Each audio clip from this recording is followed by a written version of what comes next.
Hello ಗೆಳೆಯರಿ, ನಮ್ಮ ಲಾಯಕ್ಸ್ ಪ್ರಸ್ತುತಪಡಿಸುತ್ತಿರುವ ಕನ್ನಡದಲ್ಲಿ ದೈನಂದಿನ ಸುದ್ದಿ ವಿಶ್ಲೇಷಣೆಗೆ ತಮಗೆಲ್ಲರಿಗೂ ಸ್ವಾಗತ. ಎಂದು ನಾವು ನೋಡಿದ್ದೇವೆ ಮೇ 10, 2026 ದಿ ಹಿಂದೂ ಪತ್ರಿಕೆಯಲ್ಲಿರತಕ್ಕಂಥ ಬಹುಮುಖ್ಯವಾದಂತಹ ಆರ್ಟಿಕಲ್ಸ್ಗಳನ್ನು. ಚರ್ಚೆಯ ಮೊದಲನೇ ಆರ್ಟಿಕಲ್ ಅನ್ನು ನೋಡೋದಾದ್ರೆ, ಇಂಡಿಯಾ ಟೆಸ್ಟ್ ಫೈರ್ಸ್ ಅಡ್ವಾನ್ಸ್ಡ್ ಅಗ್ನಿ missile that can deploy multiple war heads. ಈ ಒಂದು ಇಶ್ಯೂ ನಮಗೆ GS ಪೇಪರ್ 3 ನಡೆಯಲ್ಲಿ ಸೈನ್ಸ್ ಅಂಡ್ ಟೆಕ್ನಾಲಜಿಗೆ ಸಂಬಂಧಪಟ್ಟಂತೆ ಡಿಫೆನ್ಸ್ ನಡೆಯಲ್ಲಿ ಎಷ್ಟು ಮಟ್ಟಿಗೆ ಭಾರತ ಒಂದು ಕೆಪಾಬಿಲಿಟಿಯನ್ನು ಹೊಂದಿದೆ ಅಂತ ಈ ಒಂದು ಆರ್ಟಿಕಲ್ನ ಮುಖಾಂತರ ಕಾಣಬಹುದು. ಭಾರತ ಸಕ್ಸಸ್ಫುಲಿ ಅಗ್ನಿ 5 ಟೆಸ್ಟ್ ಫೈರ್ ಮಾಡಿದ್ದಾರೆ. ಈ ಒಂದು ಹಂತದಲ್ಲಿ ಅಗ್ನಿಗೆ ಸಂಬಂಧಪಟ್ಟಂಥ ಇಂಪಾರ್ಟೆಂಟ್ ಇನ್ಫಾರ್ಮೇಷನ್ಸನ್ನು ನಾವಿಲ್ಲಿ ಕನೆಕ್ಟ್ ಮಾಡಬೇಕಾಗಿದೆ. ಮಿಷನ್ ದಿವ್ಯಾಸ್ತ್ರದ ಮುಖಾಂತರ ಅಗ್ನಿ 5ಗೆ ಸಂಬಂಧಪಟ್ಟಂಥ ಒಂದು ಲಾಂಚನ್ನು ನಾವು ಕಾಣ್ಬೋದು. ಅಗ್ನಿ ದಿವ್ಯಾಸ್ತ್ರ ಮಿಷನ್ ನಡಿನಲ್ಲಿ ಮಿರವ್ ಟೆಕ್ನಾಲಜಿನ ಬಳಕೆ ಮಾಡ್ಕೊಳ್ಳೋದ್ರ ಮುಖಾಂತರ ಅಡ್ವಾನ್ಸ್ಡ್ ಅಗ್ನಿ 5 ಮಿಸೈಲನ್ನು ಯಶಸ್ವಿಯಾಗಿ ಪರೀಕ್ಷೆ ಮಾಡಿದ್ದಾರೆ ಅಂತ ಇಲ್ಲಿ ಕಾಣ್ತಾ ಇದ್ದೇವೆ. ಅಗ್ನಿ ಮಿಸೈಲ್ ಇದೊಂದು land based nuclear delivery system ಆಗಿದೆ. ಈ ಒಂದು ಕ್ಷಿಪಣಿ ನಡೆಯಲ್ಲಿ ಭೂ ಆಧಾರಿತವಾಗಿರ್ತಕ್ಕಂಥ ಅಣ್ವಸ್ತ್ರ ಸಾಗಾಣಿಕೆ ವ್ಯವಸ್ಥೆಯನ್ನು ನಾವು ಕಾಣ್ತಾ ಇದ್ದೇವೆ. ಇಲ್ಲಿ ಮಿರವ್ ಟೆಕ್ನಾಲಜಿನ ಯೂಸ್ ಮಾಡ್ಕೊಂಡಿದ್ದಾರೆ ಅನ್ನೋದು ಅತಿ ಮುಖ್ಯವಾದಂತಹ ಇನ್ಫಾರ್ಮೇಷನ್. ಈ ಮೊದಲು ಕೂಡ ಅಗ್ನಿಗೆ ಸಂಬಂಧಪಟ್ಟಂತಹ ಲಾಂಚ್ಗಳನ್ನು ಕಾಣ್ತಾ ಇದ್ದೇವೆ. ಇದರಲ್ಲಿ ರೇಂಜ್ಗಳ ಆಧಾರದ ಮೇಲೆ ಇದರ ಒಂದು ಪರ್ಪಸ್ ಯಾವ ರೀತಿಯಾಗಿದೆ ಅನ್ನೋದರ ಆಧಾರದ ಮೇಲೆ ಪ್ರಶ್ನೆಗಳನ್ನು ಕೇಳ್ತಾರೆ. ಅಗ್ನಿ 1ಗೆ ಸಂಬಂಧಪಟ್ಟಂಥ ರೇಂಜು 700 to 900 ಕಿಲೋಮೀಟರ್ ಇದೆ. ಇದೊಂದು ಶಾರ್ಟ್ ರೇಂಜ್ ಅಂತ ಅನಿಸ್ಕೊಳ್ಳುತ್ತೆ. ಅಗ್ನಿ 2 ನಡಿನಲ್ಲಿ 2000 ಅಷ್ಟು ರೇಂಜ್ ಇದೆ, 2000 ಕಿಲೋಮೀಟರ್ ಅಷ್ಟು ಕಾಣ್ಬೋದು, ಮೀಡಿಯಂ ರೇಂಜು. ಅಗ್ನಿ 3 ನಡಿಯಲ್ಲಿ ನಿಯರ್ಲಿ 3000 ಕಿಲೋಮೀಟರ್ ಅಷ್ಟು, ಇದೊಂದು ಇಂಟರ್ಮೀಡಿಯೇಟ್ ರೇಂಜ್ ಅಂತ ಅನಿಸ್ಕೊಳ್ಳುತ್ತೆ.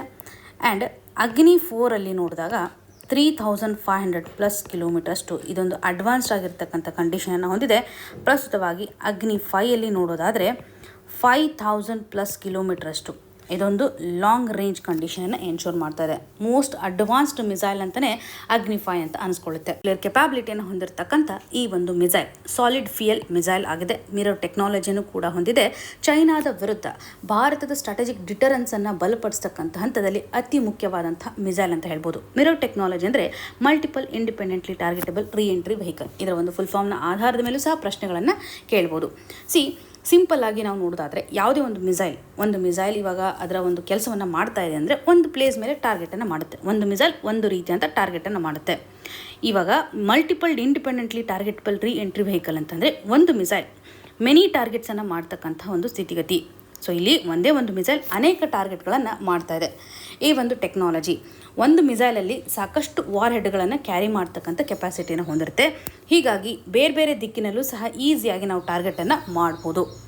ಇದರಿಂದ ಬೇರೆ ಬೇರೆ ಟಾರ್ಗೆಟನ್ನು ಮಾಡೋದ್ರ ಮುಖಾಂತರ ಮಲ್ಟಿಪಲ್ ದಾಳಿಯನ್ನು ನಾವಿಲ್ಲಿ ಮಾಡಲಿಕ್ಕೆ ಅವಕಾಶವನ್ನು ಕೊಡುತ್ತೆ. ಹಾಗಾಗಿ ಸ್ಟ್ರಾಂಗ್ ನ್ಯೂಕ್ಲಿಯರ್ ಡಿಟರೆನ್ಸ್ ಕಂಡೀಷನ್, ಶತ್ರು ರಾಷ್ಟ್ರಗಳ ಮೇಲೆ ನಾವು ದಾಳಿ ಮಾಡತಕ್ಕಂಥ ಹಂತದಲ್ಲಿ ಇದು ನಮಗೆ ಸಹಕಾರಿ ಆಗಿದೆ. ಈವನ್ ಬೇರೆ ರಾಷ್ಟ್ರಗಳು ನಮ್ಮ ಮೇಲೆ ಅಟ್ಯಾಕ್ ಮಾಡಿದಾಗ ಅವರನ್ನು ಹೆದರಿಸಲಿಕ್ಕೂ ಸಹ ಇದು ಸಹಕಾರಿ ಆಗುತ್ತೆ. ಮಲ್ಟಿಪಲ್ ವಾರ್ ಹೆಡ್ ಇರೋದ್ರ ಮುಖಾಂತರ ಶತ್ರು ರಾಷ್ಟ್ರಗಳ ಡಿಫೆನ್ಸ್ ಸಿಸ್ಟಮ್ ಕೂಡ ಗೊಂದಲಕ್ಕೀಡಾಗೋದನ್ನು ಕಾಣ್ಬೋದು. ಆ್ಯಂಡ್ ಅಗೇನ್, ಈ ಮೊದಲು ಒಂದು ಮಿಸೈಲ್ ಒಂದು ಟಾರ್ಗೆಟನ್ನು ಮಾಡ್ತಾ ಇತ್ತು. ಒಂದೇ ಮಿಸೈಲ್ ಇವಾಗ ಮಲ್ಟಿಪಲ್ ಟಾರ್ಗೆಟ್ ಮಾಡೋದ್ರ ಮುಖಾಂತರ ಕಾಸ್ಟ್ ಎಫೆಕ್ಟಿವ್ನೆಸ್ಸನ್ನು ಸಹ ಇದು ತೋರಿಸುತ್ತೆ. ನಮ್ಮ ಒಂದು ಕೆಪಾಬಿಲಿಟಿಯನ್ನು ಎನ್ಹಾನ್ಸ್ ಮಾಡ್ತಕ್ಕಂಥ ಹಂತದಲ್ಲಿ, ಅದರಲ್ಲೂ ಮೊದಲ ದಾಳಿ ಆದರೂ ಕೂಡ ಭಾರತ ರಿಟ್ಯಾಲಿಟರಿ ಅಟ್ಯಾಕನ್ನು ನಡೆಸಲಿಕ್ಕೆ ಒಂದು ಸಪೋರ್ಟನ್ನು ಈ ಮಿರವ್ ಟೆಕ್ನಾಲಜಿ ಮಾಡ್ತಾ ಇದೆ. ಮಿರವ್ ಟೆಕ್ನಾಲಜಿಯನ್ನು ಹೊಂದಿರತಕ್ಕಂಥ ಕೆಲವು ರಾಷ್ಟ್ರಗಳಂತಂದರೆ ಯುನೈಟೆಡ್ ಸ್ಟೇಟ್ ಇದೆ, ರಷ್ಯಾ ಇದೆ, ಚೈನಾ, ಫ್ರಾನ್ಸ್, ಯುನೈಟೆಡ್ ಕಿಂಗ್ಡಮ್ ಹಾಗೂ ಭಾರತ. ಮಿರವ್ ಕೆಪಾಬಿಲಿಟಿಯನ್ನು ಹೊಂದಿರತಕ್ಕಂಥ ರಾಷ್ಟ್ರಗಳ ಗುಂಪಿಗೆ ಭಾರತ ಸೇರಿಕೊಂಡಿದೆ. US, Russia, China, France, UK ಹಾಗೂ ಭಾರತ, ಈ ಎಲ್ಲ ರಾಷ್ಟ್ರಗಳು ಮಿರವ್ ಕೆಪಾಬಿಲಿಟಿಯನ್ನು ಹೊಂದಿದೆ ಅಂತ ಕ್ಲಿಯರಾಗಿ ನೆನ್ಪಿಟ್ಕೊಳ್ಳಿ. ಇನ್ನು ಮಿಸೈಲ್ ಡಿಫೆನ್ಸ್ ಸಿಸ್ಟಮ್ನ ಇಂಪಾರ್ಟೆನ್ಸ್ ಏನಿದೆ? ಇಲ್ಲಿ ನಾವು ನೋಡ್ತಾ ಇರುವಂಥದ್ದು ಲಾಂಗ್ ರೇಂಜ್ ಆಗಿರ್ತಕ್ಕಂಥ ನ್ಯೂಕ್ಲಿಯರ್ ಮಿಸೈಲ್. ಅಗ್ನಿ 5ಗೆ ಸಂಬಂಧಪಟ್ಟಂತೆ ನಾವು ನೋಡಿದಾಗ ಇದೊಂದು advanced long range nuclear missile ಆಗಿದೆ ಅಂತ ಸಿಂಪಲ್ ಸ್ಟೇಟ್ಮೆಂಟನ್ನು ಸಹ ಕೊಡ್ಬೋದು. ಮಿರವ್ ಟೆಕ್ನಾಲಜಿಗೆ ಸಂಬಂಧಪಟ್ಟಂತೆ ಏನಿದೆ, ಒಂದೇ ಮಿಸೈಲ್ ಅನೇಕ ಟಾರ್ಗೆಟ್ಗಳನ್ನು ಮಾಡುತ್ತೆ ಅನ್ನುವಂಥ ಕ್ಲಾರಿಟಿನೂ ಸಹ ಇಲ್ಲಿ ಇಂಪಾರ್ಟೆಂಟ್. ಆ್ಯಂಡ್ ಅಗೇನ್, ಅಗ್ನಿ P ಅಂತ ಕೇಳಿರ್ತೀರ. ಇದರಡಿನಲ್ಲಿ ಅಗ್ನಿ 1, ಅಗ್ನಿ 2 ಈ ಮಿಸೈಲ್ಸ್ಗಳನ್ನು ಮಾಡರ್ನ್ ಆಗಿ ರಿಪ್ಲೇಸ್ಮೆಂಟ್ ಮಾಡಿರೋದಾಗಿ ಕಾಣ್ಬೋದು. ಅಗ್ನಿ P ಮಿಸೈಲ್ನ ಒಂದು ರೇಂಜು 1000 to 2000 ರೇಂಜನ್ನು ಹೊಂದಿದೆ. 1000 to 2000 ಕಿಲೋಮೀಟರ್ ರೇಂಜ್ ಇದಾಗಿದೆ. ಅಗ್ನಿ P ಮಿಸೈಲ್ ಇದೊಂದು ಕ್ವಿಕ್ ಲಾಂಚ್ ಕೆಪಾಬಿಲಿಟಿಯನ್ನು ಹೊಂದಿರತಕ್ಕಂಥದ್ದು, ಒಂದು ಮಾಡರ್ನ್ ರಿಪ್ಲೇಸ್ಮೆಂಟನ್ನು ಇಲ್ಲಿ ಮಾಡಿದ್ದಾರೆ. ಕನ್ಫ್ಯೂಸ್ ಮಾಡ್ಕೋಬೇಡಿ, ಅಗ್ನಿ P ಮಿಸೈಲ್ ಇದೇನು ಹೊಸದಲ್ಲ, ಸ್ವಲ್ಪ ಮಾಡಿಫಿಕೇಷನ್ಸನ್ನು ಮಾಡೋದ್ರ ಮುಖಾಂತರ ಅಗ್ನಿ 1 ಹಾಗೂ ಅಗ್ನಿ 2 ಮಿಸೈಲ್ಸ್ಗಳನ್ನು ರಿಪ್ಲೇಸ್ ಮಾಡಲಾಗಿದೆ ಅನ್ನುವಂಥ. ಹಾಗೂ ಮಿಸೈಲ್ ಡಿಫೆನ್ಸ್ ಸಿಸ್ಟಮ್ ಅಂತಂದರೆ ಇವಾಗ ಇನ್ಕಮಿಂಗ್ ಮಿಸೈಲ್ಸ್ಗಳಿರುತ್ತಲ್ಲ, ಅವುಗಳನ್ನು ನಾವು ಡಿಟೆಕ್ಟ್ ಮಾಡಬೇಕು ಆ್ಯಂಡ್ ಡೆಸ್ಟ್ರಾಯ್ ಮಾಡ್ತಕ್ಕಂಥ ಒಂದು ವ್ಯವಸ್ಥೆ. Very important. Missile defence system ನಡೆಯಲ್ಲಿ ಶತ್ರು ರಾಷ್ಟ್ರದಿಂದ ಬರ್ತಾ ಇರತಕ್ಕಂತಹ ಒಂದು ಮಿಸೈಲ್ಸ್ಗಳನ್ನು ನಾವು ಐಡೆಂಟಿಫೈ ಮಾಡಬೇಕು. ಮೊದಲು ಪತ್ತೆ ಮಾಡ್ತವೆ, ಅದಾದ ನಂತರ ಅವುಗಳನ್ನು ಡೆಸ್ಟ್ರಾಯ್ ಮಾಡುವಂಥ ಒಂದು ವ್ಯವಸ್ಥೆ ಆಗಿದೆ. ಇದರಡಿನಲ್ಲಿ ರೆಡಾರ್ ಸಿಸ್ಟಮನ್ನು ಕಾಣ್ಬೋದು, ಟ್ರ್ಯಾಕ್ ಮಾಡಲಿಕ್ಕಂತಲೇ ಟ್ರ್ಯಾಕಿಂಗ್ ಸಿಸ್ಟಮ್ ಇರುತ್ತೆ, ಇಂಟರ್ಸೆಪ್ಟಾರ್ ಮಿಸೈಲ್ಸ್ಗಳನ್ನು ಸಹ ಕಾಣ್ಬೋದು ಡಿಟೆಕ್ಷನನ್ನು ಮಾಡಲಿಕ್ಕೆ. ಸೊ ಒಟ್ಟಾರೆಯಾಗಿ ಮಿಸೈಲ್ ಡಿಫೆನ್ಸ್ ಸಿಸ್ಟಮ್ ಏನು ಮಾಡುತ್ತೆ, ಶತ್ರು ಮಿಸೈಲ್ಸ್ಗಳನ್ನು ಡಿಟೆಕ್ಟ್ ಮಾಡೋದ್ರ ಮುಖಾಂತರ, ಟ್ರ್ಯಾಕ್ ಮಾಡೋದ್ರ ಮುಖಾಂತರ ಅದನ್ನು ಡೆಸ್ಟ್ರಾಯ್ ಮಾಡ್ತಾ ಹೋಗುತ್ತೆ. ಸೊ ಅಗ್ನಿ-5 ಭಾರತದ advanced long range nuclear missile ಆಗಿದೆ. ಮಿರವ್ ಟೆಕ್ನಾಲಜಿನಲ್ಲಿ ಒಂದು ಮಿಸೈಲಿಂದ ಅನೇಕ ಟಾರ್ಗೆಟ್ಸ್ಗಳನ್ನು ಕಾಣ್ತೇವೆ. ಅಗ್ನಿ-P ಇದೊಂದು ಫಾಸ್ಟ್ ಡಿಪ್ಲಾಯ್ಮೆಂಟ್ ಮಾಡರ್ನ್ ಮಿಸೈಲ್ ಆಗಿದೆ. ಮಿಸೈಲ್ ಡಿಫೆನ್ಸ್ ನಡಿನಲ್ಲಿ ಇನ್ಕಮಿಂಗ್ ಮಿಸೈಲ್ಸ್ಗಳನ್ನು ಡೆಸ್ಟ್ರಾಯ್ ಮಾಡ್ಕೊಳ್ತಕ್ಕಂಥ ಒಂದು ವ್ಯವಸ್ಥೆಯನ್ನು ಕಾಣ್ತಾ ಇದ್ದೇವೆ. ಇಷ್ಟು ಕ್ಲಾರಿಟಿ ನಮಗೆ ಈ ಒಂದು ಇಶ್ಯೂಗೆ ಸಂಬಂಧಪಟ್ಟಂತೆ ಗೊತ್ತಿರಬೇಕು. ಇನ್ನು ಮುಂದಿನದಾಗಿ hope for pancreatic cancer as new drug shows promise. ಈ ಒಂದು ಇಶ್ಯೂ ನಮಗೆ GS ಪೇಪರ್ 2 ನಡೆಯಲ್ಲಿ ಹೆಲ್ತ್ ಹಾಗೂ GS ಪೇಪರ್ 3 ನಡೆಯಲ್ಲಿ ಸೈನ್ಸ್ ಆ್ಯಂಡ್ ಟೆಕ್ನಾಲಜಿಗೆ ಸಂಬಂಧಪಟ್ಟಂತೆ ಕನೆಕ್ಟ್ ಆಗುವಂಥದ್ದು. ಈ ಒಂದು ಆರ್ಟಿಕಲಲ್ಲಿ ಪ್ಯಾಂಕ್ರಿಯಾಟಿಕ್ ಕ್ಯಾನ್ಸರ್ಗೆ ಸಂಬಂಧಪಟ್ಟಂತಹ ಒಂದು ಡ್ರಗ್ಗನ್ನು ಪತ್ತೆ ಹಚ್ಚಿದ್ದಾರೆ. ಈ ಒಂದು ಡ್ರಗ್ನ ಮುಖಾಂತರ ಚಿಕಿತ್ಸೆ ಸುಲಭವಾಗಿದೆ ಅಂತ ಹೇಳ್ಬೋದು. ಉತ್ತಮವಾಗಿರ್ತಕ್ಕಂಥ ಒಂದು ಫಲಿತಾಂಶವನ್ನು ಈ ಒಂದು ಡ್ರಗ್ ಕೊಡ್ತಾ ಇದೆ. ಡರಾಕ್ಸೋ ನರ್ಸಿಬ್ ಅಂತಕ್ಕಂಥ ಒಂದು ಡ್ರಗ್ ಎಕ್ಸಾಮಲ್ಲಿ ಕೇಳ್ಬೋದು. ಡರಾಕ್ಸೋ ನರ್ಸಿಬ್ ಡ್ರಗ್ ಯಾವುದಕ್ಕೆ ಸಂಬಂಧಪಟ್ಟಿದೆ, ರೀಸೆಂಟಾಗಿ ನ್ಯೂಸಲ್ಲಿರುವಂಥದ್ದು ಅಂತಲೂ ಮೆನ್ಷನ್ ಮಾಡುವಂಥ ಸಾಧ್ಯತೆ ಇದೆ. ಡರಾಕ್ಸೋ ನರ್ಸಿಬ್ ಡ್ರಗ್ ಕ್ಯಾನ್ಸರನ್ನು ಹೋಗಲಾಡಿಸ್ತಕ್ಕಂಥ ಹಂತದಲ್ಲಿ ಗೇಮ್ ಚೇಂಜರ್ ಆಗುತ್ತೆ ಅಂತ ಸೈಂಟಿಸ್ಟ್ಗಳು ಕೂಡ ಅಭಿಪ್ರಾಯವನ್ನು ವ್ಯಕ್ತಪಡಿಸಿದ್ದಾರೆ. ಪ್ಯಾಂಕ್ರಿಯಾಟಿಕ್ ಕ್ಯಾನ್ಸರ್ಗೆ ಸಂಬಂಧಪಟ್ಟಂತೆ ಏನು ಪ್ರಾಬ್ಲಮ್ ಇದೆ, ಇದನ್ನು ನಾವು ಈಸಿಯಾಗಿ ಯಾಕೆ ಟ್ಯಾಕಲ್ ಮಾಡಲಿಕ್ಕೆ ಆಗೋದಿಲ್ಲ ಅನ್ನುವಂಥ ಪ್ರಶ್ನೆಗೆ ಉತ್ತರವನ್ನು ನಾವಿಲ್ಲಿ ಕಾಣಬೇಕಾಗಿದೆ. ಹೊಸದಾಗಿರುವಂಥ ಡ್ರಗ್ ಯಾವ ರೀತಿಯಾಗಿ ಕಾರ್ಯವನ್ನು ನಿರ್ವಹಿಸುತ್ತೆ ಅನ್ನೋದು ಸಹ ನಮಗೆ ಇಲ್ಲಿ ಇಂಪಾರ್ಟೆಂಟ್. ಕ್ಯಾನ್ಸರ್ ಅಂತಂದರೆ ಸೆಲ್ ಗ್ರೋತ್ ನಡೆಯಲ್ಲಿ ಯಾವುದೇ ರೀತಿಯಾದಂಥ ಒಂದು ಲಿಮಿಟೇಷನ್ ಇರುವುದಿಲ್ಲ. ಅನ್ಲಿಮಿಟೆಡ್ ಆಗಿರ್ತಕ್ಕಂಥ ಸೆಲ್ ಗ್ರೋತನ್ನು ಕಾಣ್ತಾ ಇದ್ದೇವೆ. ಸೆಲ್ಗಳು ಮಲ್ಟಿಪಲ್ ಆಗ್ತಾ ಇರುತ್ತೆ, ಯಾವುದೇ ರೀತಿಯಂಥ ಕಂಟ್ರೋಲೇ ಇಲ್ಲಿ ಇರುವುದಿಲ್ಲ. ಅದರಲ್ಲೂ ಪ್ಯಾಂಕ್ರಿಯಾಟಿಕ್ ಕ್ಯಾನ್ಸರ್ ಅಂತ ಬಂದಾಗ ಪ್ಯಾಂಕ್ರಿಯಾಟಿಕ್ ಆರ್ಗನ್ಗೆ ಇದು ಅಟ್ಯಾಕ್ ಆಗುತ್ತೆ. ಇಲ್ಲಿ ಸೆಲ್ಸ್ಗಳು ಅನ್ಲಿಮಿಟೆಡ್ ಆಗಿ ಗ್ರೋ ಆಗ್ತಾ ಇರುವಂಥ ಕಂಡೀಷನನ್ನು ಕಾಣ್ತಾ ಇದ್ದೇವೆ. ಪ್ಯಾಂಕ್ರಿಯಾಸ್ ನಮಗೆ ತುಂಬ ಇಂಪಾರ್ಟೆಂಟ್ ಅಲ್ವಾ. ಹೊಟ್ಟೆಯಲ್ಲಿರ್ತಕ್ಕಂತಹ ಒಂದು ಒಳಭಾಗದ ಜೀರ್ಣಕ್ರಿಯೆ ಮಾಡಲಿಕ್ಕೆ ಪ್ಯಾಂಕ್ರಿಯಾಟಿಕ್ ಜ್ಯೂಸನ್ನು ಇದು ರಿಲೀಸ್ ಮಾಡ್ತಾ ಹೋಗುತ್ತೆ ಆ್ಯಂಡ್ ಇನ್ಸುಲಿನನ್ನು ಉತ್ಪಾದನೆ ಮಾಡುತ್ತೆ. ಬೇಸಿಕಲಿ ಪ್ಯಾಂಕ್ರಿಯಾಸ್ ಅಂಗದ 2 ಕಾರ್ಯ ಅಂತಂದರೆ ಜೀರ್ಣಕ್ರಿಯೆಗೆ ಸಹಕಾರಿ ಆಗುವಂತೆ ಪ್ಯಾಂಕ್ರಿಯಾಟಿಕ್ ಜ್ಯೂಸನ್ನು ರಿಲೀಸ್ ಮಾಡುತ್ತೆ, ಇನ್ಸುಲಿನನ್ನು ಉತ್ಪಾದನೆ ಮಾಡೋದ್ರ ಮುಖಾಂತರ ಬ್ಲಡ್ಡಲ್ಲಿರ್ತಕ್ಕಂಥ ಒಂದು ಶುಗರ್ ಲೆವೆಲನ್ನು ಮೇಂಟೈನ್ ಮಾಡ್ತಾ ಬರುತ್ತೆ. ಕ್ಯಾನ್ಸರ್ ಆಗಿರುವಂಥ ಸಂದರ್ಭದಲ್ಲಿ ಅನ್ಲಿಮಿಟೆಡ್ ಆಗಿರುವಂಥ ಅಥವಾ ಕಂಟ್ರೋಲ್ ಮಾಡೋಕ್ಕಾಗದೇ ಇರತಕ್ಕಂಥ ಸೆಲ್ ಗ್ರೋತ್ ಆಗುತ್ತೆ. ಹಾಗಾಗಿ ಪ್ಯಾಂಕ್ರಿಯಾಟಿಕ್ ತನ್ನ ಒಂದು ಕಾರ್ಯವನ್ನು ಮಾಡತಕ್ಕಂಥ ಹಂತದಲ್ಲಿ ವಿಫಲವಾಗೋದನ್ನು ಕಾಣ್ಬೋದು. ಪ್ಯಾಂಕ್ರಿಯಾಟಿಕ್ ಕ್ಯಾನ್ಸರ್ ಜನರಲಿ ತುಂಬ ಡೇಂಜರಸ್ ಅಂತ ಹೇಳ್ತಾರೆ, ತುಂಬ ಅಪಾಯಕಾರಿ ಅಂತ ಹೇಳ್ತಾರೆ. ಕಾರಣಗಳು ಏನಿರ್ಬೋದು? ಡಿಟೆಕ್ಷನ್ ಈಸಿಯಾಗಿ ನಾವು ಮಾಡಲಿಕ್ಕೆ ಆಗೋದಿಲ್ಲ, ತುಂಬ ಲೇಟ್ ಸ್ಟೇಜಲ್ಲಿ ಇದು ಡಿಟೆಕ್ಟ್ ಆಗುತ್ತೆ ಹಾಗೂ ಸ್ಪ್ರೆಡ್ ಆಗಿರುವಂಥ ಹಂತದಲ್ಲಿ ಕ್ವಿಕ್ಕಾಗಿ ಸ್ಪ್ರೆಡ್ ಆಗೋದನ್ನು ಕಾಣ್ತೇವೆ. ಸರ್ಜರಿ ಮಾಡೋದು ಸಹ ತುಂಬ ಡಿಫಿಕಲ್ಟಿ ಆಗುತ್ತೆ. ಇದಕ್ಕೆ ಸಂಬಂಧಪಟ್ಟಂಥ ಕೀಮೋಥೆರಪಿನೂ ಸಹ ಎಫೆಕ್ಟಿವ್ನೆಸ್ಸನ್ನು ತೋರಿಸೋದಿಲ್ಲ. ಸಾಮಾನ್ಯವಾಗಿ ತಡವಾಗಿ ಪತ್ತೆ ಆಗೋದ್ರ ಮುಖಾಂತರ ಚಿಕಿತ್ಸೆಯನ್ನು ಕೊಡೋದು ಸಹ ತುಂಬ ಕಷ್ಟಕಾರಿ ಇರೋದರಿಂದ ಇದು ತುಂಬ ಡೇಂಜರಸ್ ಅಂತ ಅನಿಸ್ಕೊಳ್ಳುತ್ತೆ. ಈ ಒಂದು ಸಿಚುವೇಶನ್ ನಡೆಯಲ್ಲಿ ಹೊಸದಾಗಿ ತಯಾರು ಮಾಡಿರ್ತಕ್ಕಂಥ ಡರಾಕ್ಸೋ ನರ್ಸಿಬ್ ಡ್ರಗ್ ಯಾವ ರೀತಿ ಅಂತ ಕಾರ್ಯವನ್ನು ನಿರ್ವಹಿಸುತ್ತೆ, ಸೈಂಟಿಸ್ಟ್ಗಳು ಯಾವ ರೀತಿ ಅಂತ ಡಿಸ್ಕವರಿಯನ್ನು ಮಾಡಿದ್ದಾರೆ.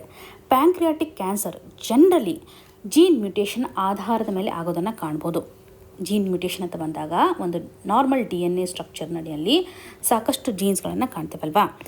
ಈ ಒಂದು ಜೀನ್ಸಲ್ಲಿ ಸ್ವಲ್ಪ ಬದಲಾವಣೆ ಆಗುತ್ತೆ, ಅದರ ಒಂದು ಆರ್ಡರೇ ಚೇಂಜ್ ಆಗುವಂಥ ಸ್ಥಿತಿಗತಿಗಳನ್ನು ನಾವು ಮ್ಯೂಟೇಷನಲ್ಲಿ ಕಾಣ್ಬೋದು. ಪರ್ಟಿಕ್ಯುಲರ್ಲಿ ಪ್ಯಾಂಕ್ರಿಯಾಟಿಕ್ ಕ್ಯಾನ್ಸರ್ಗೆ ಸಂಬಂಧಪಟ್ಟಂತೆ ಕರಾಸ್ ಜೀನಲ್ಲಿ ಮ್ಯೂಟೇಷನ್ ಆಗಿರೋದನ್ನು ಕಾಣ್ಬೋದು. ಕರಾಸ್ ಜೀನ್ ಮ್ಯೂಟೇಷನ್ ಇಲ್ಲಿ ಕಂಡು ಬರ್ತಾ ಇದೆ.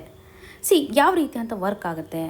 ಜನರಲಿ ಸೆಲ್ ಗ್ರೋತ್ಗೆ ಸಂಬಂಧಪಟ್ಟಂತೆ ಈ ಒಂದು ಜೀನ್ ಸ್ವಿಚ್ಚಿಂಗ್ ವರ್ಡ್ ಆಗಿ ಆ್ಯಕ್ಟ್ ಮಾಡುತ್ತೆ. ಸೆಲ್ ಗ್ರೋತನ್ನು ಕಂಟ್ರೋಲ್ ಮಾಡತಕ್ಕಂಥ ಹಂತದಲ್ಲಿ ಕರಾಸ್ ಜೀನ್ ಇಂಪಾರ್ಟೆನ್ಸನ್ನು ಕಾಣ್ತಾ ಇದ್ದೇವೆ. ಅಂದರೆ ಈ ಒಂದು ಕರಾಸ್ ಜೀನ್ ಸೆಲ್ ಡಿವಿಷನನ್ನು ಕಂಟ್ರೋಲ್ ಮಾಡುತ್ತೆ, ಎಷ್ಟು ಮಟ್ಟಿಗೆ ಬೇಕು ಅಷ್ಟು ಮಾತ್ರ ಸೆಲ್ ಡಿವಿಷನನ್ನು ಮಾಡಿ ಅನ್ನುವಂಥ ಒಂದು ಡೈರೆಕ್ಷನನ್ನು ನೀಡುತ್ತೆ. ಸೆಲ್ ಡಿವಿಷನ್ ಕಂಟ್ರೋಲ್ ಮಾಡ್ತಕ್ಕಂಥ ಅತಿ ಮುಖ್ಯವಾದಂಥ ಜೀನ್ ಆಗಿದೆ. ಒಂದು ವೇಳೆ ಈ ಒಂದು ಜೀನಲ್ಲಿ ಮ್ಯೂಟೇಷನ್ ಆಗಿದ್ದೇ ಆದರೆ ಸೆಲ್ ಗ್ರೋತ್ ಕಂಟಿನ್ಯೂಸ್ ಆಗಿ ಆಗ್ತಾ ಹೋಗೋದನ್ನು ಕಾಣ್ಬೋದು. ಇದರಿಂದ ಆಟೋಮೆಟಿಕ್ಲಿ ಏನಾಗುತ್ತೆ, ಕ್ಯಾನ್ಸರ್ ಡೆವಲಪ್ ಆಗುವಂಥ ಸ್ಥಿತಿಗತಿಗಳನ್ನು ಕಾಣ್ಬೋದು. ಹಾಗಾಗಿ ಕರಾಸ್ ಜೀನಲ್ಲಿ ಆಗ್ತಾ ಇರುವಂಥ ಮ್ಯೂಟೇಷನನ್ನು ನಾವಿಲ್ಲಿ ತಡೆಗಟ್ಟಬೇಕಾಗಿದೆ. ನಾವು ಟಾರ್ಗೆಟ್ ಮಾಡಬೇಕಾಗಿರುವಂಥದ್ದು ಈ ಒಂದು ಜೀನಲ್ಲಿ ಆಗ್ತಾ ಇರುವಂಥ ಮ್ಯೂಟೇಷನನ್ನು ಸ್ಟಾಪ್ ಮಾಡೋದು. ಹಾಗಾಗಿ ಆಟೋಮೆಟಿಕ್ಲಿ ಸೆಲ್ ಗ್ರೋತ್ ಕಂಟ್ರೋಲ್ ಆಗುತ್ತೆ, ಯಾವುದೇ ರೀತಿಯಾಗಿ ಅನ್ಲಿಮಿಟೆಡ್ ಆಗಿರುವಂಥ ಸೆಲ್ ಕೂಡ ಆಗೋದಿಲ್ಲ. ಇಲ್ಲಿ ಕರಾಸ್ ಪ್ರೋಟೀನನ್ನು ನಾವು ನೋಡಿದಾಗ ಒಂದು ಸರ್ಫೇಸ್ ಏನಿಲ್ಲ ತುಂಬ ಸ್ಮೂತ್ ಆಗಿರೋದನ್ನು ಕಾಣ್ತಾ ಇದ್ದೀವಿ, ಕಾಂಪ್ಯಾಕ್ಟ್ ಆಗಿರೋದನ್ನು ಕಾಣ್ತಾ ಇದ್ದೇವೆ. ಹಾಗಾಗಿ ನಾವು ಹೊಸದಾಗಿರುವಂಥ ಡ್ರಗ್ಗನ್ನು ಐಡೆಂಟಿಫೈ ಮಾಡಿದಾಗ ಈಸಿಯಾಗಿ ಆ ಒಂದು ಡ್ರಗ್ ಕೂಡ ಅಟ್ಯಾಚ್ ಆಗೋದಿಲ್ಲ ಸರ್ಫೇಸ್ ಮೇಲೆ. ಹಾಗಾಗಿ ಈ ಒಂದು ಕರಾಸ್ ಜೀನ್ ಏನಿದೆಯಲ್ಲ ಟಾರ್ಗೆಟನ್ನು ಮಾಡಲಿಕ್ಕೆ ಆಗದೆ ಇರತಕ್ಕಂಥ ಸ್ಥಿತಿಗತಿಗಳನ್ನು ಕಾಣ್ಬೋದು. ಹಾಗಾಗಿ ಇನ್ವೆಂಟ್ ಮಾಡಿರ್ತಕ್ಕಂಥ ಡರಾಕ್ಸೋ ನರ್ಸಿಬ್ ಡ್ರಗ್ನ ಮುಖಾಂತರ ಕರಾಸ್ ಪ್ರೋಟೀನನ್ನು ನಾವು ಏನು ಮಾಡ್ಬೋದು, ಲಾಕ್ ಮಾಡಲಿಕ್ಕೆ ಸಾಧ್ಯತೆ ಇದೆ. ಇನ್ಯಾಕ್ಟಿವ್ ಸ್ಟೇಟಲ್ಲಿರುವಂಥ ಈ ಒಂದು ಪ್ರೋಟೀನನ್ನು ನಾವು ಲಾಕ್ ಮಾಡ್ಬೋದು. ಹಾಗಾಗಿ ಏನು ಮ್ಯೂಟೇಷನ್ ಆಗೋದಿಲ್ಲ. ಮ್ಯೂಟೇಷನ್ ಆದರೆ ಸಾಕಷ್ಟು ಇಂಪ್ಯಾಕ್ಟನ್ನು ಇದು ಕ್ರಿಯೇಟ್ ಮಾಡುತ್ತೆ. ಹಾಗಾಗಿ ಒಂದು ಸೆಲ್ ಗ್ರೋತನ್ನು ಸ್ಲೋ ಡೌನ್ ಮಾಡಲಿಕ್ಕಂತಾನೆ ಒಂದು ವೇಳೆ ಇನ್ಫೆಕ್ಷನ್ ಆದಮೇಲೂ ಸಹ ಡ್ರಗ್ಗನ್ನು ಒದಗಿಸೋದ್ರ ಮುಖಾಂತರ ಇನ್ಯಾಕ್ಟಿವ್ ಸ್ಟೇಟಲ್ಲಿ ತೆಗೆದುಕೊಂಡು ಬಂದಿದ್ದೆ ಆದರೆ ಈ ಒಂದು ಕರಾಸ್ ಪ್ರೋಟೀನನ್ನು ಲಾಕ್ ಮಾಡಿದ್ದೆ ಆದರೆ ನಾವು ಕ್ಯಾನ್ಸರನ್ನು ತಡೆಗಟ್ಟಲಿಕ್ಕೆ ಸಾಧ್ಯತೆ ಇದೆ. ಕ್ಲಿನಿಕಲ್ ಟ್ರಯಲ್ಸ್ಗಳ ಫಲಿತಾಂಶದ ಆಧಾರದ ಮೇಲೆ 97% ಪೇಷಂಟ್ಸ್ ನಡಿನಲ್ಲಿ ಸೆಲ್ ಗ್ರೋತ್ ಸ್ಲೋ ಡೌನ್ ಆಗಿದೆ, ಸ್ಟಾಪ್ ಆಗಿದೆ ಅಂತ ಹೇಳ್ಬೋದು. ಸೈಡ್ ಎಫೆಕ್ಟ್ಸ್ಗಳು ಇದ್ದಾವೆ. Skin rashes, diarrhoea, fatigue, nausea, ಈ ರೀತಿಯಾಗಿ ಯಾವುದೇ ರೀತಿಯಾಗಿ ಲೈಫ್ ಥ್ರೆಟನಿಂಗ್ ಸೈಡ್ ಎಫೆಕ್ಟ್ಸ್ಗಳನ್ನು ರಿಪೋರ್ಟಲ್ಲಿ ಕಾಣ್ತಾ ಇಲ್ಲ ಅಂತ ಹೇಳ್ಬೋದು. ಪ್ಯಾಂಕ್ರಿಯಾಟಿಕ್ ಕ್ಯಾನ್ಸರ್ಗೆ ಎಫೆಕ್ಟಿವ್ ಟ್ರೀಟ್ಮೆಂಟ್ ಕಡಿಮೆ ಇರೋದ್ರಿಂದ ಡರಾಕ್ಸೋನರ್ಸಿಬ್ ಸಾಕಷ್ಟು ಬೆನಿಫಿಟನ್ನು ತೆಗೆದುಕೊಂಡು ಬರಿದೆ. ಕರಾಸ್ ಜೀನ್ ಮ್ಯೂಟೇಷನ್ ಮುಖಾಂತರ ಲಂಗ್ ಕ್ಯಾನ್ಸರ್ನೂ ಸಹ ಕಾಣ್ಬೋದು, ಕೋಲೋರೆಕ್ಟಲ್ ಕ್ಯಾನ್ಸರ್ನೂ ಸಹ ಕಾಣ್ಬೋದು. ಆದ್ದರಿಂದ ಡರಾಕ್ಸೋನರ್ಸಿಬ್ ಡ್ರಗ್ ಬೇರೆ ಒಂದು ಕ್ಯಾನ್ಸರ್ಗಳಿಗೂ ಸಹ ಉಪಯೋಗವಾಗಲಿದೆ. ಇನ್ನು ಮುಂದಿನದಾಗಿ ವಲ್ನರೇಬಲ್ ಕಮ್ಯುನಿಟೀಸ್ ಇನ್ ನೇಪಾಲ್ ನೀಡ್ ಇನ್ಸೆಕ್ಟ್ ಪಾಲಿನೇಟರ್ಸ್. ಈ ಒಂದು ಇಶ್ಯೂ ನಮಗೆ GS ಪೇಪರ್ 3 ನಡೆಯಲ್ಲಿ ಎನ್ವಿರಾನ್ಮೆಂಟ್ ಸೆಕ್ಷನ್ಗೆ ಸಂಬಂಧಪಟ್ಟಂತೆ ಬೇಸಿಕ್ ಸೈನ್ಸ್ ಆಗಿರ್ಬೋದು, ಫುಡ್ ಸೆಕ್ಯೂರಿಟಿ, ಅಗ್ರಿಕಲ್ಚರ್ ಆಸ್ಪೆಕ್ಟ್ನ ಆಧಾರದ ಮೇಲೆ ಕನೆಕ್ಟ್ ಆಗುತ್ತೆ. ನೇಪಾಳದಲ್ಲಿ ನಡೆಸಿರುವಂಥ ಒಂದು ಅಧ್ಯಯನದ ಪ್ರಕಾರ ಇನ್ಸೆಕ್ಟ್ ಪಾಲಿನೇಟರ್ಸ್ಗಳು ಯಾವ ರೀತಿಯಾಗಿ ಹ್ಯೂಮನ್ ಹೆಲ್ತ್ ಹಾಗೂ ಫಿನಾನ್ಷಿಯಲ್ ಸರ್ವೈವಲ್ಗೆ ಎಸೆನ್ಷಿಯಲ್ ಆಗಿದೆ ಅಂತ ಕಾಣ್ಬೋದು. ಮಾನವನ ಆರೋಗ್ಯ ಹಾಗೂ ಕೃಷಿ ಆದಾಯಕ್ಕೆ ಅತಿ ಮುಖ್ಯವಾದಂತಹ ಅಂಶವನ್ನು ಇಲ್ಲಿ ಕಾಣ್ಬೋದು. ಪಾಲಿನೇಟರ್ಸ್ಗಳ ಪ್ರಾಮುಖ್ಯತೆ ಏನಿದೆ, ಪಾಲಿನೇಟರ್ಸ್ಗಳಂತಂದರೆ ಯಾರು, ಯಾವ ರೀತಿಯಂಥ ಪಾಲಿನೇಷನ್ ಆಗುತ್ತೆ ಅನ್ನೋದನ್ನು ನಾವಿಲ್ಲಿ ನೋಡಬೇಕು. ಪಾಲಿನೇಟರ್ಸ್ ಅಂತಂದರೆ ಇದು ಇನ್ಸೆಕ್ಟ್ ಆಗಿರ್ಬೋದು ಅಥವಾ ಎನಿಮಲ್ಸ್ ಆಗಿರ್ಬೋದು. ಪಾಲಿನೇಟರ್ಸ್ಗಳು ಏನು ಮಾಡ್ತವೆ ಅಂದರೆ ಪ್ಲಾಂಟ್ಸಲ್ಲಿರ್ತಕ್ಕಂತಹ ಪೋಲನ್ ಗ್ರೇನ್ಸ್ಗಳನ್ನು ಒಂದು ಪ್ಲಾಂಟಿಂದ ಇನ್ನೊಂದು ಪ್ಲಾಂಟ್ಗೆ ಸಾಗಾಣಿಕೆ ಮಾಡಲಿಕ್ಕೆ ಸಹಕಾರಿ ಆಗ್ತಕ್ಕಂಥದ್ದನ್ನು ಕಾಣ್ಬೋದು. ಪಾಲಿನೇಟರ್ಸ್ಗಳ ಪ್ರಾಮುಖ್ಯತೆ ಅಂತಂದರೆ ಇನ್ಸೆಕ್ಟ್ ಅಥವಾ ಎನಿಮಲ್ಸ್ಗಳು ಪ್ಲಾಂಟಲ್ಲಿ ಒಂದು ರಿಪ್ರೊಡಕ್ಷನ್ ಪ್ರೋಸೆಸ್ ಆಗಲಿಕ್ಕೆ ಸಹಕಾರಿ ಆಗ್ತಾ ಇದ್ದಾವೆ ಅಂತ ಹೇಳ್ಬೋದು. ಒಂದು ಪ್ಲಾಂಟಲ್ಲಿ ಡಿಫ್ರೆಂಟ್ ಆಗಿರ್ತಕ್ಕಂಥ ಫೀಚರ್ಸ್ಗಳಿರುತ್ತೆ, ಇನ್ನೊಂದು ಪ್ಲಾಂಟಲ್ಲೂ ಸಹ ಡಿಫ್ರೆಂಟ್ ಆಗಿರ್ತಕ್ಕಂಥ ಫೀಚರ್ಸ್ಗಳಿರುತ್ತೆ. ಇಲ್ಲಿ ವೇರಿಯೇಷನನ್ನು ಎನ್ಶೋರ್ ಮಾಡಬೇಕು ಅಂತಂದರೆ ಡೈವರ್ಸಿಟಿ ಅನ್ನುವಂಥ ಆಸ್ಪೆಕ್ಟನ್ನು ನೋಡ್ತೀವಲ್ಲ, ಪ್ಲಾಂಟಲ್ಲಿ ಒಂದು ಡೈವರ್ಸಿಟಿ ಆಗ್ತಾ ಇದೆ ಅಂತಂದರೆ ಇದಕ್ಕೆ ಪಾಲಿನೇಟರ್ಸ್ಗಳೇ ಕಾರಣ ಆಗುತ್ತೆ. ಅದರಲ್ಲೂ ಎಕ್ಸಾಂಪಲ್ ನೋಡೋದಾದರೆ ಬೀಸ್ ಆಗಿರ್ಬೋದು, ಬಟರ್ಫ್ಲೈಸ್ ಆಗಿರ್ಬೋದು, ಬರ್ಡ್ಸ್ಗಳನ್ನು ಕಾಣ್ತೇವೆ, ಬ್ಯಾಟ್ಸ್ಗಳನ್ನು ಕಾಣ್ತೇವೆ. ಎಕ್ಸಾಂಪಲನ್ನು ನಾವು ಕಾಣ್ಬೋದು. ಪಾಲಿನೇಷನ್ ಪ್ರೋಸೆಸ್ನಲ್ಲಿ ಏನಾಗ್ತಾ ಇದೆ, ಪೋಲನ್ ಗ್ರೇನ್ಸ್ಗಳು ಫ್ಲವರ್ಸ್ಗಳ ಮಧ್ಯೆ ಒಂದು ಟ್ರಾನ್ಸ್ಫರ್ ಆಗ್ತಾ ಇರುವಂಥದ್ದನ್ನು ಕಾಣುವಂಥದ್ದು. ಇದರ ಮುಖಾಂತರ ಒಂದು ಫ್ರೂಟ್ ಫಾರ್ಮೇಷನ್ ಆಗುತ್ತೆ, ಸೀಡ್ಗಳ ಒಂದು ಫಾರ್ಮೇಷನು ಸಹ ಆಗುತ್ತೆ. ವೆರೈಟಿ ಇರೋದ್ರ ಮುಖಾಂತರ ಪಾಲಿನೇಟರ್ಸ್ಗಳ ಒಂದು ಕಾಂಟ್ರಿಬ್ಯೂಷನ್ ಮುಖಾಂತರ ಸ್ಟಡಿ ನಮಗೆ ಇಲ್ಲಿ ಹೇಳ್ತಾ ಇದೆ ನಿಯರ್ಲಿ 44% ಫ್ಯಾಮಿಲಿಗೆ ಒಂದು ಫಾರ್ಮಿಂಗ್ ಇನ್ಕಮ್ ಬರ್ತಾ ಇದೆ. ಪಾಲಿನೇಟರ್ಸ್ಗಳ ಒಂದು ಕಾಂಟ್ರಿಬ್ಯೂಷನನ್ನು ಕಾಣ್ಬೋದು. ಹಾಗಾಗಿ ಒಂದು ಕೃಷಿ ಆದಾಯವನ್ನು ಇದು ಎನ್ಶೋರ್ ಮಾಡ್ತಾ ಇದೆ. 44% ಕಾರಣವಾಗಿದೆ. ಆ್ಯಂಡ್ ಮಾನವನ ದೇಹಕ್ಕೆ ಅಗತ್ಯವಾಗಿರ್ತಕ್ಕಂಥ ಪೌಷ್ಟಿಕಾಂಶಗಳನ್ನು ಒದಗಿಸ್ತಕ್ಕಂಥ ಹಂತದಲ್ಲಿ ಪಾಲಿನೇಟರ್ಸ್ಗಳ ಒಂದು ಪಾತ್ರವನ್ನು ಕಾಣ್ಬೋದು. ವೈಟಮಿನ್ ಎ ಅಂತಹ ಕಾಂಪೋನೆಂಟ್ ಆಗಿರ್ಬೋದು, ಮೋರ್ ದೆನ್ 20% ಇಂಪಾರ್ಟೆಂಟ್ ನ್ಯೂಟ್ರಿಯೆಂಟ್ಸನ್ನು ಇದು ಒದಗಿಸ್ತಾ ಇದೆ ಅಂತ. ಮೋಸ್ಟ್ ಇಂಪಾರ್ಟೆಂಟ್ ಸ್ಪೀಷೀಸ್ ಅಂತಂದರೆ ಇವಾಗ ನೇಟಿವ್ ಆಗಿರ್ತಕ್ಕಂಥ ಹನಿ ಬೀ ಇರುತ್ತಲ್ಲ, ಇವು ಹೆಚ್ಚಿನ ಪ್ರಮಾಣದ ಒಂದು ಕಾಂಟ್ರಿಬ್ಯೂಷನನ್ನು ಮಾಡ್ತಾ ಇದ್ದಾವೆ. ಅಂದರೆ ಮೋಸ್ಟ್ ಇಂಪಾರ್ಟೆಂಟ್ ಪಾಲಿನೇಟರ್ ಅಂತಲೇ ಅನಿಸ್ಕೊಳ್ಳುತ್ತೆ. ಪಾಲಿನೇಟರ್ ಸ್ಪೀಷೀಸ್ ಅಂತ ಬಂದಾಗ ಹನಿ ಬೀದ ಒಂದು ಕಾಂಟ್ರಿಬ್ಯೂಷನನ್ನು ಕಾಣ್ಬೋದು. ಅಗ್ರಿಕಲ್ಚರ್ ಲೆವೆಲಲ್ಲಿ ನಾವು ನೋಡಿದಾಗ ಒಂದು ಕ್ರಾಪ್ ಈಲ್ಡನ್ನು ಎನ್ಶೋರ್ ಮಾಡ್ತಾ ಇದೆ.